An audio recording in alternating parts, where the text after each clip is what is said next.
Section 11, lane driving. Primarily in country towns, this is not a big issue. Narrow roads in country Australia, especially two-way roads, can be quite daunting because there's not enough width on them, and if you've got oncoming vehicles, you've got to get off the road. That happens a lot in some areas, especially in Tassie.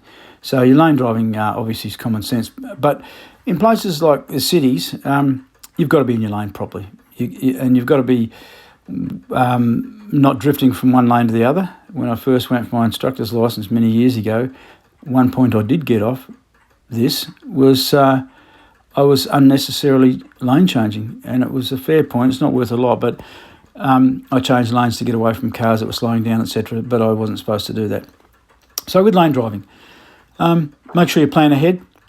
Indicate 5 seconds before you move across. Indicate and check your blind spot. Head over your shoulder. Look down behind the B-pillar of the vehicle. That's right, behind the B-pillar. Always check your traffic door. Full head turn. Then, after you've indicated, head turn, and then head turn again before you go. But the most important thing is, and a lot of people don't know this, you've got to indicate. Tell people what you're doing first. Tell them what you're doing. I've seen dumb assessors say, check your traffic first before you go. You don't. You tell everyone, hey, I'm going to change lanes and I need to do this. So by saying that, by indicating first, you're telling them, this is what I intend to do. I intend to change lanes. Otherwise, you'll be sitting there forever, checking. It doesn't work like that. You've got to indicate. Tell everyone what you're going to do. And eventually, you'll have a gap to get in there if it's busy stuff. So that's a really important part of lane driving. Unnecessary lane changing is something that you don't want to be starting to do. There's no point. Also, nowadays, you've got the automatic lane detection in modern cars that beep if you go out of your lane. Anyone who's stupid enough not to sit in the correct lane doesn't deserve to have a licence. And here I am thinking about St Mary's Pass where I live. There's a 10k section of road that there's a solid white line in the middle all the way, and these idiots go across the solid white line all the time. That's as good as pointing a gun at someone's head, I'm afraid. You do not do it. If you can't stay in your lane, you're going too fast, or you're not concentrating, or you just can't drive. Simple as that.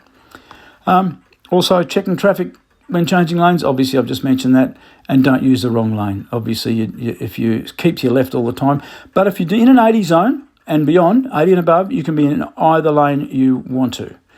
An 80k lane, 80k zone or below. If that speed's 80 or below, you can be in either lane. It doesn't matter. But after 80k's, this is the law in Australia at present, then you've got to be in the left lane unless you're turning right. So that's pretty much it. Know your road rules. Look up that stuff about lane change, lane positioning and that sort of thing, and your road rules on it.